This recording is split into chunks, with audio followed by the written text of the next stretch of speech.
let's talk about a really important part of the Switch 2 proposition, which is the fact that you can actually run your Switch 1 games on it. Or can you? Because we've now got a compatibility list available, and it seems that there are 141 incompatible games so far, 50 games with issues. I'm looking at the compatibility list here. There's kind of obvious ones like Doom Eternal, for example. I'm kind of curious about the response here, the detail here. This is the Japanese to English translation. We are currently discussing the response policy with the manufacturer, which is kind of like, I suspect, code for can you make a patch? Yeah. Curious what you make of this, Oliver, but that's a lot more titles than I was expecting. Yeah, this is a big concern. That's 141 games that are incompatible to some significant degree, having issues, and then 50 games that have smaller issues, presumably.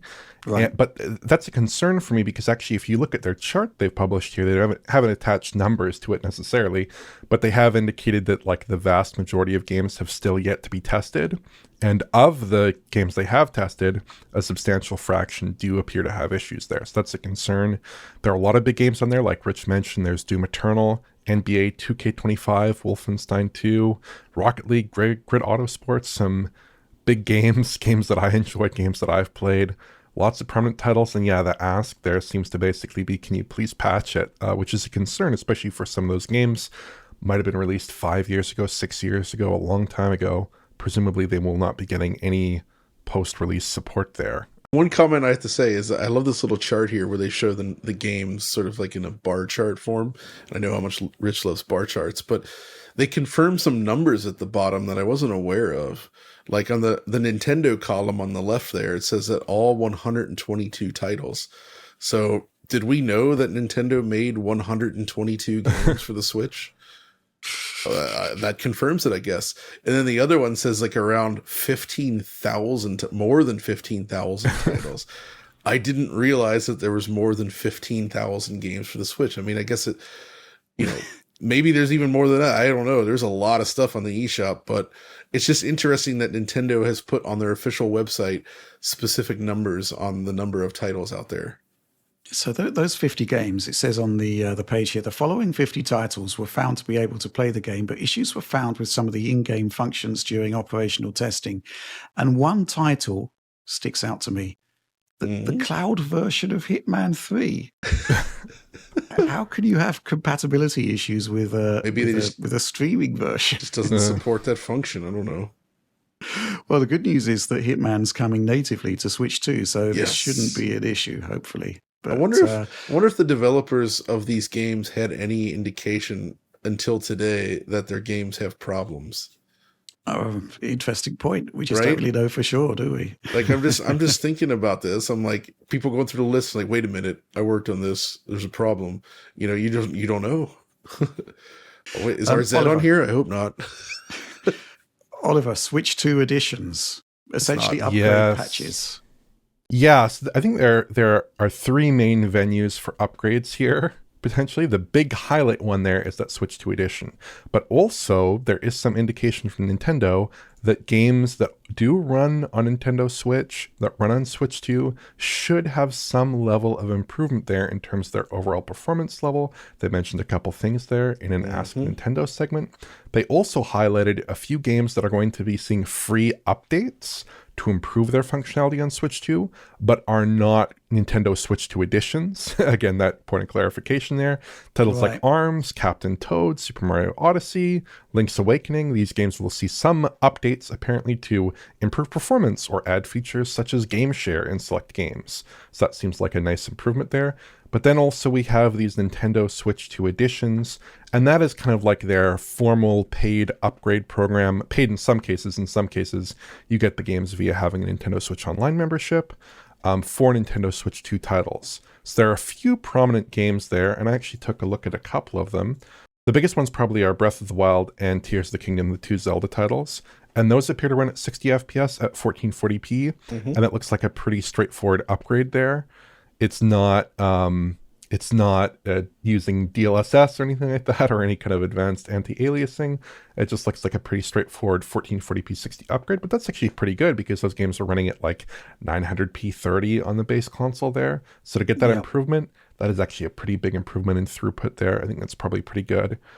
There are also some titles like Mario Party that seem to be getting some upgrades, but maybe those are more, game share specific and adding new content specific, and not so much, Yeah. we're going to let you play Mario Party at 4K.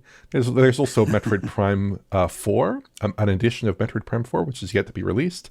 And that looks pretty good. It looks, I mean, to my eyes at least, I'd struggled to get a good 4K, a good pixel count off of it because it appears to have some level of anti-aliasing, which is a little bit of a shock. But it does look quite clean and quite sharp, and I wouldn't be surprised if it is indeed quite high resolution there. So some good efforts there in terms of the Switch 2 edition titles.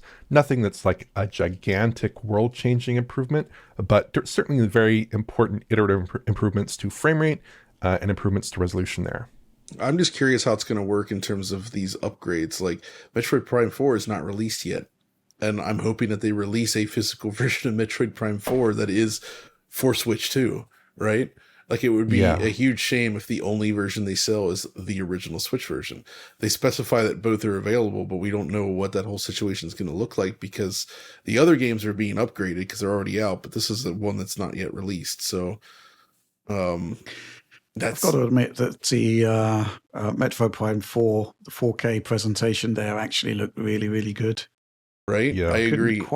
Couldn't quite believe that any game would be doing 4K 60 on Switch 2, but there it is, and it looks fantastic. It's probably the best example of image quality in the whole presentation, which one might hope from Retro Studios. And I think I'm very happy to see it because I think that's going to be clearly the way to play the game. Also, the fact that it has 120 FPS support and HDR as well. So it should really come alive on the Switch 2. The only thing about it, though, is I really can't help but feel like Nintendo's kind of burying the game. Like, they're just not giving it the attention I feel it deserves. Had that quiet trailer last week. They just kind of shoved it into this like Nintendo Switch 2 edition section. Like, it's not getting the same kind of like treatment that I would have hoped for from it's going to be huge, John. I hope so. It's going to be huge. It looks great. I really hope it hits. Literally every time there's a new trailer, I get people asking if it's running on Switch 2. Well, now we know. Now we have a good answer. Yeah. The other actually point them now to the actual 4K thing and say, exactly. No, this is the Switch 2. Point I quickly want to make about the Breath of the Wild stuff. Obviously, there were rumors going back like years now about the 4K 60 Breath of the Wild. I suspect, well, with DLSS, of course, one, I don't think we saw any evidence of DLSS within the whole presentation.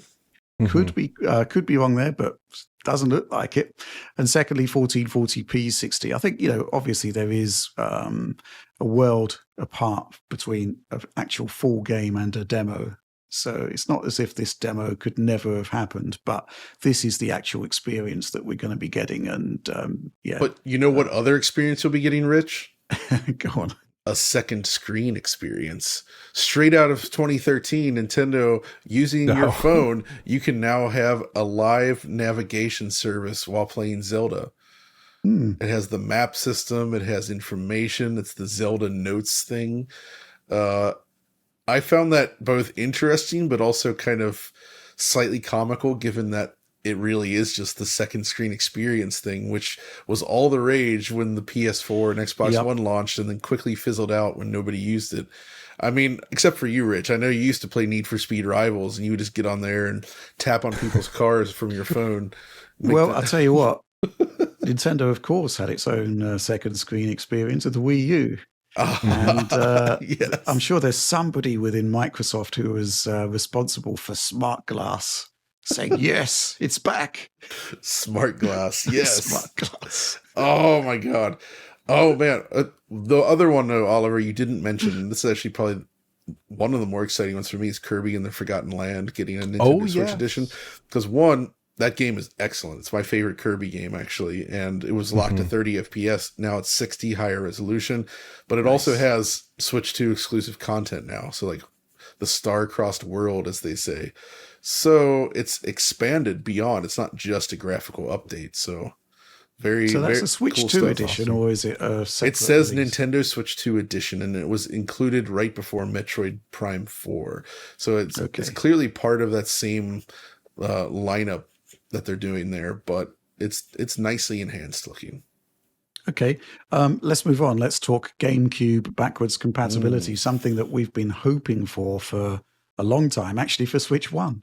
Bearing Yeah. in mind that the NVIDIA Shield actually seemed to be running a GameCube emulator at We some had point. theoretical videos on that at one point, I believe. Yeah, absolutely. But here it is for Switch 2, and I'm curious what you think about it, Oliver. I think it's interesting. It's certainly interesting here. They highlighted 3 games in particular as kind of their launch lineup, I believe. So you have Zelda Wind Waker, you have Soul Calibur 2, and F-Zero GX. And according to Tom, who did some pixel counts on this, the count at 1200 by 900, which is an interesting resolution.